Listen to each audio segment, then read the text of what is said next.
किसी अमीर शख्स का नाम है? क्या बदन के ऊपर पैबंद लगे लिबास पहनने वाले वो फाका मस्त क्या उमरा की फहरिस्त में आते थे? हमें तो वो कहानी भी इस्लाम की गुर्बत की याद आती है कि जब उहद के अंदर 70 शहीदों के लाशें पड़े हुए हैं तो हजरत सफिया हुजूर की फुफ्फी अपने भाई हमजा के लिए 2 चादरें लेकर के कफन की आती है। तो हुजूर अलैहिस्सलाम ने फरमाया कि जिस कब्र में हमजा को दफन किया जाए उसी कब्र में मुसअब बिन उमैर को भी कफन दिया जाए और दफन किया जाए।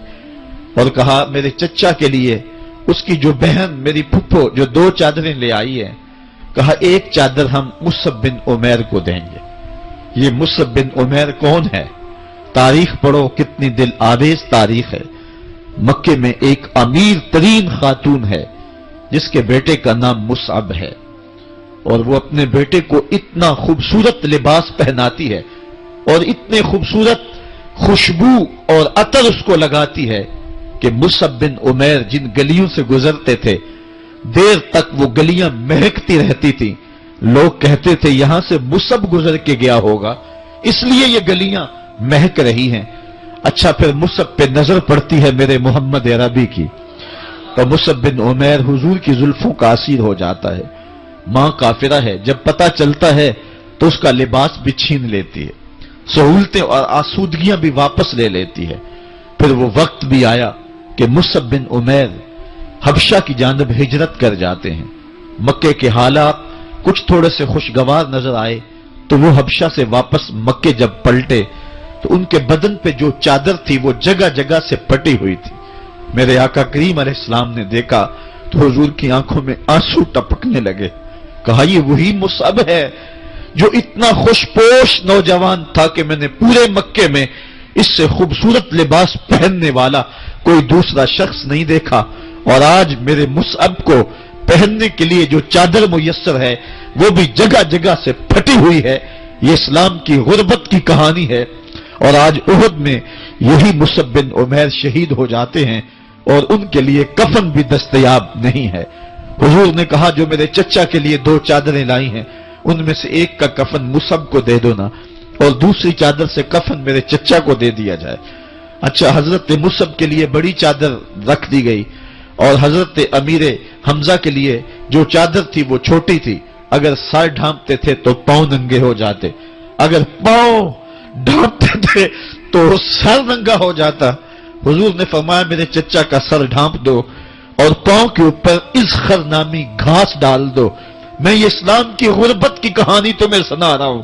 जब मेरे रसूल के चचा के लिए पूरे कफन का टुकड़ा भी दस्तयाब नहीं था, इस्लाम उस वक्त भी इज्जत पा गया था, इस्लाम उस वक्त भी जलील नहीं था, इस्लाम उस वक्त भी सरबुलंद था और इस्लाम उस वक्त भी इज्जतों की मसनद पे था।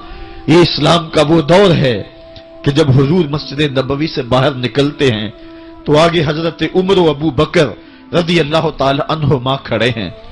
चेहरे के ऊपर अजीब उदासी है। कहा उमर, अबू बकर इस वक्त क्यों खड़े हो?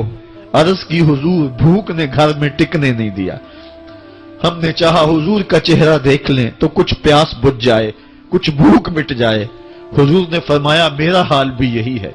जिस चीज ने तुझे घरों से निकाला है वही चीज मुझे घर से निकाल लाई है। चलते हुए हजरत अबू अय्यूब अंसारी के घर के करीब से गुजरे।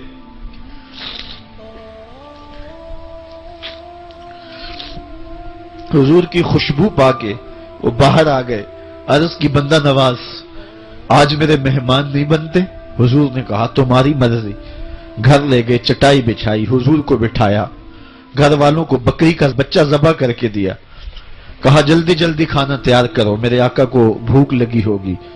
ये कह के वापस आए, हुजूर के पास बैठे, नजर चेहरे पे पड़ी तो घबरा गए।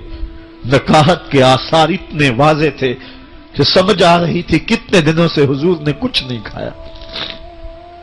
उठ के बाग में चले गए, खजूरों का खोशा तोड़ा, हुजूर के सामने रखा। कहा बंदा नवाज, जब तक खाना तैयार नहीं होता ये खजूरें तनावुल फरमाएं। थोड़ी देर के बाद खाना दस्तरखान पे लग गया। حضور سے عرض کی گئی حضور آئیں کھانا تناول کر لیں. حضور نے دسترخوان پر تشریف فرما ہو کر کے حضور نے کپڑا اٹھایا تو حضور نے جب دیکھا کہ کھانا ہے تو حضور نے ایک روٹی لی اور چند بوٹیاں اٹھائیں اور ایک خادم کو بلا کر کے کہا جاؤ ہمارے گھر لے آؤ، میری بیٹی فاطمہ کتنے دنوں سے بھوکی.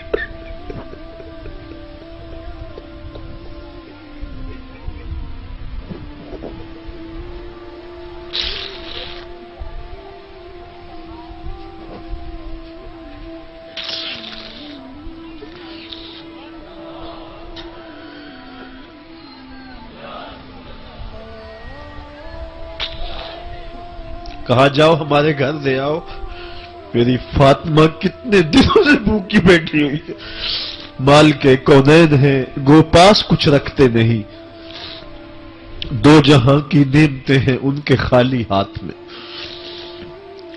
آپ کو پتا ہوگا کہ جب میرے رسول کا انتقال ہوا ہے، حضور کا وصال ہوا ہے، تو حضور کی ایک زرہ ایک یہودی کے گھر میں گروی رکھی ہوئی تھی.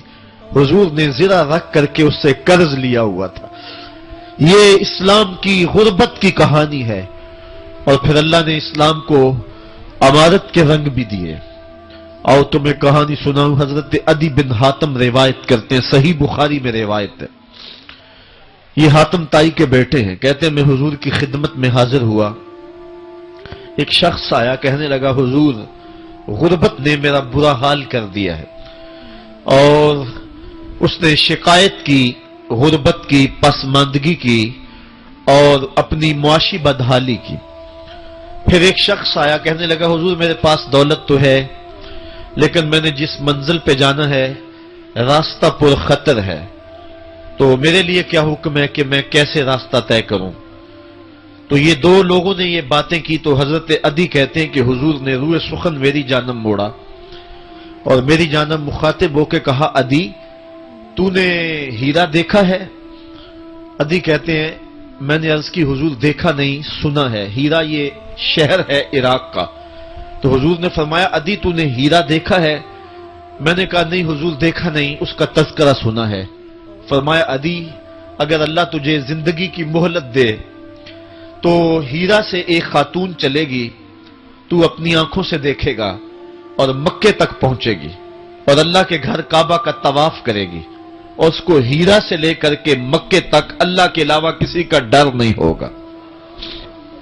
کہتے ہیں کہ میں نے دل میں کہا کہ پھر بنو طے کے ڈاکو مر گئے ہوں گے جنہوں نے عرب کے اوپر روب ڈال رکھا ہے، تو وہ تو پھر ختم ہو گئے ہوں گے.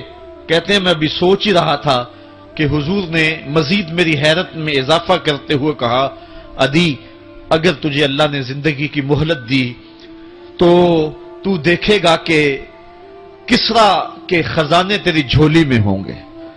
تو اس دور کی سپر طاقت تھی.